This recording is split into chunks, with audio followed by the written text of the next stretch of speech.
I stared at the credit card notification on my phone, my hands shaking as I read the charge again. Aspen Ridge Luxury Spa and Resort, $5,000. The same hands that had just finished sewing patches onto our 7-year-old Tommy's worn-out winter coat from last year. "Mommy, it's still too small," Emma, our 5-year-old, said from the doorway, drowning in her brother's patched-up hand-me-down coat from 2 seasons ago. Behind her, 3-year-old Lucy wore a coat we found in a church donation bin, the zipper broken and the sleeves frayed. "I know, baby," I whispered, quickly wiping my eyes before they could see the tears. "We'll figure something out." The irony wasn't lost on me. Just yesterday, Mike had stood in our kitchen, waving our household budget spreadsheet like a weapon. "Sarah, we've talked about this. We can't afford new winter coats right now. The kids have perfectly good ones from last year."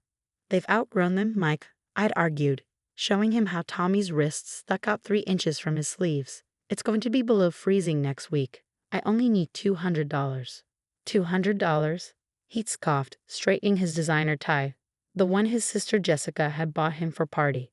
"That's groceries for 2 weeks. Besides, there's always Goodwill." Now looking at the spa resort charge, I felt something inside me finally snap. After 8 years of marriage, I'd become an expert at stretching dollars, at making do, at putting the kids' needs first. Meanwhile, Mike and his sister maintained their weekly sibling dinner dates at upscale restaurants, their matching luxury car leases, their joint country club membership, all while I clipped coupons and shopped at discount stores. "Mommy," Emma tugged at my sleeve. "Can we have hot chocolate? I'm cold." "Of course, sweetie." I forced a smile, leading them to the kitchen. As I heated milk on the stove, no fancy coffee maker in this house. Despite Mike's 6-figure salary, my phone buzzed with another notification. "Can't wait for my birthday spa weekend. Best brother ever." Jessica's Instagram post showed her perfectly manicured hand holding up the gift certificate, our joint bank account balance dropping by the minute in the background. The same bank account Mike had given me grief over when I'd spent $30 on art supplies for the kids' homework projects last month. As the children sipped their hot chocolate, I opened my laptop and checked my secret Etsy shop's balance. What had started as a desperate attempt to earn extra money by selling handmade children's clothes had grown into a steady stream of income, one Mike knew nothing about. The shop now brought in enough to cover groceries and basic necessities, which was fortunate since Mike's budget for household expenses hadn't increased in 3 years, despite his 2 promotions. "Look, Mommy," Lucy held up her drawing. "It's us in the snow." The crayon figures wore bright-colored coats, red for Tommy, purple for Emma, pink for Lucy, dreams drawn in Crayola, while their father spent their coat money on his sister's spa weekend. My phone buzzed again. A message from Mike. "Working late tonight. Having dinner with Jess to finalize her birthday weekend plans. Don't wait up." Of course he was. Their Thursday dinner tradition hadn't been broken once in 8 years, not even when Tommy had the flu or when I was in labor with Lucy.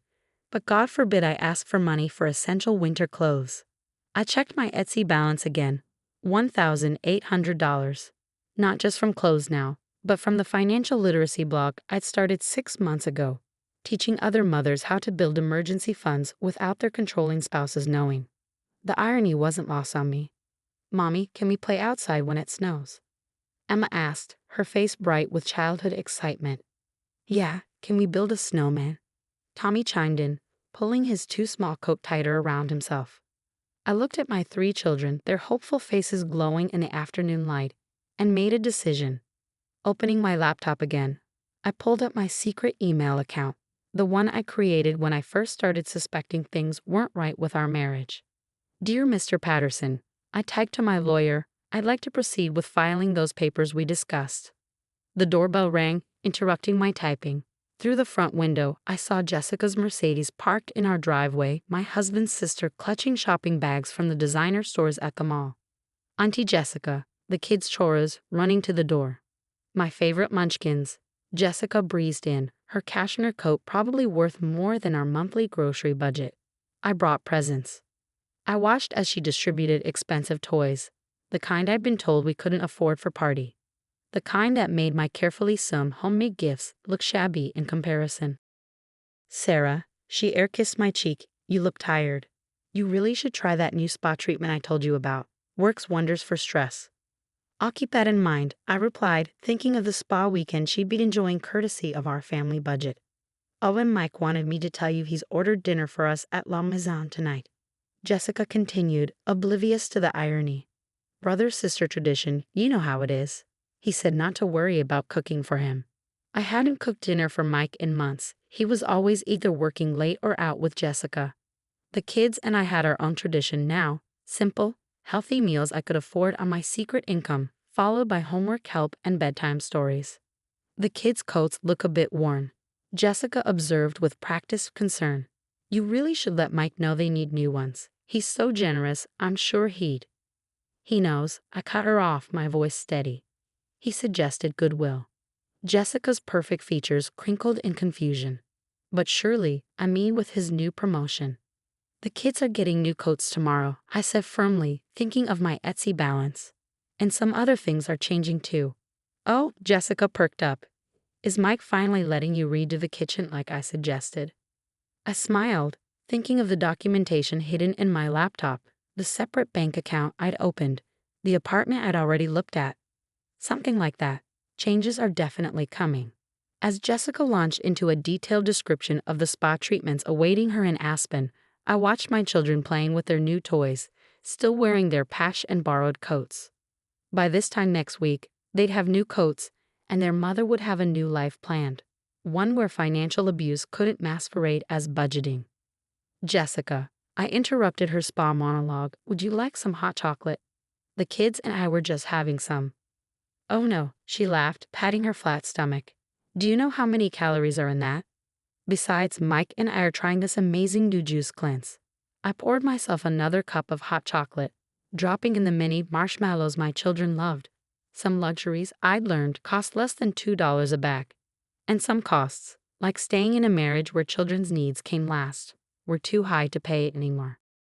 The next morning, while Mike was at his regular Saturday golf game with Jessica, I took the kids shopping, not to Goodwill, but to the department store where my Etsy earnings could buy them proper winter gear. Can I really get the blue one? Tommy asked in disbelief, trying on a down-filled coat that actually covered his wrists. Yes, we fart. I helped Emma into a purple puffer jacket while Lucy twirled in her new pink coat, complete with working zippers and intact sleeves. My phone buzzed repeatedly, notifications from the joint account. Mike was at the country club with Jessica, the charges rolling in, $200 for green fees, $180 for brunch, $150 for the pro shop. Mommy, look. Emma spread her arms, making snow angels in the air. I'm so warm. The total for 3 high-quality winter coats, plus hats, gloves, and boots came to $485. Less than a tenth of Jessica's spa weekend, but it bought something priceless. My children's warmth and their mother's awakening. When we got home, Mike's Tesla was in the driveway. He stood in the kitchen, holding shopping bags from the pro shop. Where were you? He demanded, then noticed the store bags. What's this? Winter coats, I replied calmly. The kids needed them. His face darkened. We discussed this, Sarah. We can't afford. Like we can't afford the $5,000 you spent on Jessica's spa weekend. The color drained from his face. That's different. It's her 30th birthday, and these are your children's warm bodies. I set my phone on the counter, screenshots of the credit card charges displayed. Funny how there's always money for Jessica, but never for the kids. I earned that money, he snapped, and Jessica deserves. A luxury spa weekend while your children wear donated coats? I finished. Tell me, Mike, how does that math work in your head? You don't understand family obligations, he said, his voice taking on that condescending tone I'd grown to hate. Jessica and I have a very special sibling bond. Yes, I know. I've heard it for 8 years. I opened my laptop. Just like I've heard about budgets and sacrifices and living within our means. Except those rules only seem to apply to me and the kids. Where did you get the money for those coats? He demanded. I pulled up my Etsy shop, then my blog, then my separate bank account. I earned it, every dollar. While you and Jessica were having your weekly dinner dates, I was building a business. While you were golfing, I was teaching other women how to escape financial control. You went behind my back. His voice rose. You violated our agreement about. About asking permission to spend money on necessities while you spend thousands on your sister's whims? I laughed, but there was no humor in it. No, Mike, I didn't violate our agreement. I woke up from it. Sarah, you're being dramatic. Jessica's birthday is more important than your children's basic needs. I opened another folder on my laptop. Mr. Patterson, my lawyer, finds that interesting, as does the documentation of every time you prioritize Jessica's wants over your family's needs. Mike's face went from angry to calculating. A lawyer? Don't be ridiculous. You can't afford. I can afford quite a bit, actually. I turned the laptop to show him my business earnings. Turns out when you're not spending $5,000 on spa weekends, money goes pretty far.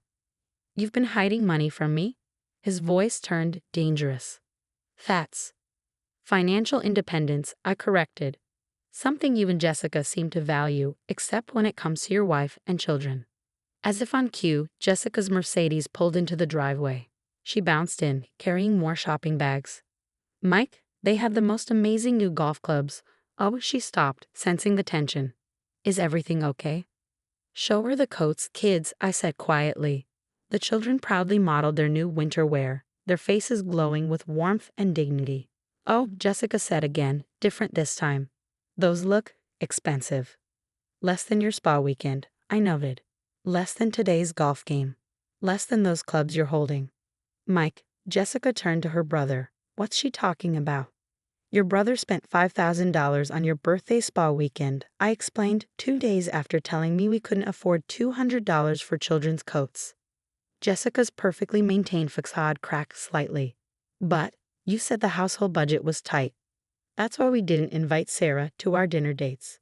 The household budget was whatever he decided it was, I said, pulling out more documentation.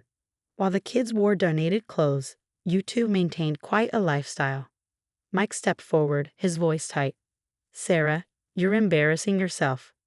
No, Mike, you've done that quite thoroughly on your own. I handed Jessica a printed spreadsheet. Here's 8 years of your brother's spending. Left column is what he spent on you. Right column is what he allocated for his children's necessities. Jessica's manicured hand trembled as she read the numbers. Mike, this can't be right. You said.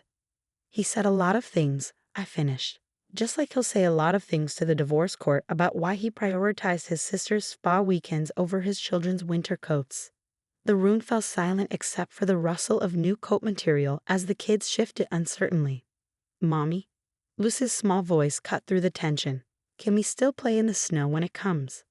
I looked at my children in their new coats, then at my husband and his sister with their matching expressions of disbelief that their carefully maintained power dynamic was crumbling. Yes, baby, I smiled. We can play in the snow. In fact, we're going to be playing in a lot of new places soon. 6 months later, I watched from our new apartment window as snow fell over the city. Inside, the kids played in their warm winter gear, last season's coats now properly passed down through a local charity, my suggestion for families who truly needed them. Dinner's ready. I called setting out the meal I prepared with our now comfortable grocery budget. No more stretching dollars until they screamed. Can we have hot chocolate after? Tommy asked, helping his sisters into their seats, a new family tradition we'd established in our new life. Of course, I smiled, thinking of how much had changed since that day in the kitchen with Mike and Jessica. The divorce proceedings had been enlightening for everyone involved. Jessica, confronted with years of documented financial disparity, had finally seen her brother clearly. The country club membership was canceled. By her. The matching luxury cars returned. The weekly sibling dinners replaced with family therapy sessions she now paid for herself. My phone buzzed with an Etsy notification. Another order for my increasingly popular children's clothing line. The business that had started as survival had blossomed into success, featured in parenting magazines and financial empowerment blogs. Miss Thompson from next door invited us to build a snowman tomorrow. Emma announced, properly warm in her new winter gear. Can we go? Yes, after your morning classes, I answered, thinking of the proper prep school they now attended, funded by my business earnings, not dependent on their father's conditional generosity. Mike had fought the divorce, of course. Claimed I was unstable for hiding money, manipulative for documenting his spending. But financial abuse leaves a paper trail, and his priorities were clear in every spreadsheet, every bank statement, every credit card bill. The judge had been particularly interested in the contrast between children's necessities and luxury spa weekends.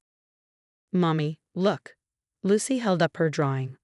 Our new apartment, snow falling, 3 children in colorful coats building a snowman. No more stick figures and borrowed jackets. My phone buzzed again, an email from my publisher. The book deal was final. Financial freedom. A mother's guide to breaking free from economic abuse. The advance would pay for the kids' college funds. The doorbell rang. Jessica, surprisingly alone. Since the divorce, she'd been working with a therapist to understand her role in the family dynamics. "I brought hot chocolate," she said quietly, holding up a grocery bag. The good kind with real chocolate and marshmallows. The kids ran to hug their aunt, a different aunt now, one who brought thoughtful, modest gifts and spent time rather than money. Mike signed the final papers, she told me while the children enjoyed their cocoa. He's getting help. Finally. I nodded, remembering the man who thought designer ties were essential, but children's coats were luxuries. "I'm sorry," Jessica said, "not for the first time. I should have seen it. All those years." "We all see what we're ready to see," I replied, watching my children play in their warm clothes, in their safe home, with their future secure. Jessica pulled out an envelope. "The spa weekend refund. I canceled it. It should go to the kids' fund." "Keep it," I said. "Put it toward your therapy. Breaking cycles takes resources." Through the window, snow continued to fall. Somewhere across town, Mike was probably calculating his reduced budget, learning to live without the control that had once defined him. His weekly golf games replaced with supervised visitation, his sibling dinners with co-parenting classes. "Your blog helped Mrs. Chen next door leave her husband," Jessica mentioned. "I saw her yesterday, shopping for her kids. Actually shopping, not just looking." I smiled, thinking of all the women finding their strength, their financial independence, their way out. "We're building snowmen tomorrow," Lucy told her aunt. "Real ones, not just drawings." "With real warm gloves," Hema added, holding up her mittened hands. Jessica blinked back tears, understanding the layers of meaning in a child's simple statement. As the evening wound down, I packed thermoses of hot chocolate for tomorrow's snow play. No more hiding money in coffee tins, no more stretching meals to cover expenses, no more choosing between warmth and submission. "Next winter," Jessica said as she prepared to leave, "let me take the kids shopping for their coats." As their aunt, not as what I was before. I looked at my children, warm and safe, free from the burden of adult financial games. We'll see. Right now, they have everything they need. And as the snow fell outside our warm apartment, I thought about cycles broken, lessons learned, and the true cost of standing up for what matters. Sometimes, it takes a winter coat to expose the cold truth about the people we trust with our lives. My phone buzzed one last time, another woman reaching out through my blog, seeking warmth in her own winter of discontent. Tomorrow, I would help her find her way to spring. But tonight, we would drink hot chocolate and watch the snow fall, properly clothed in both winter gear and dignity.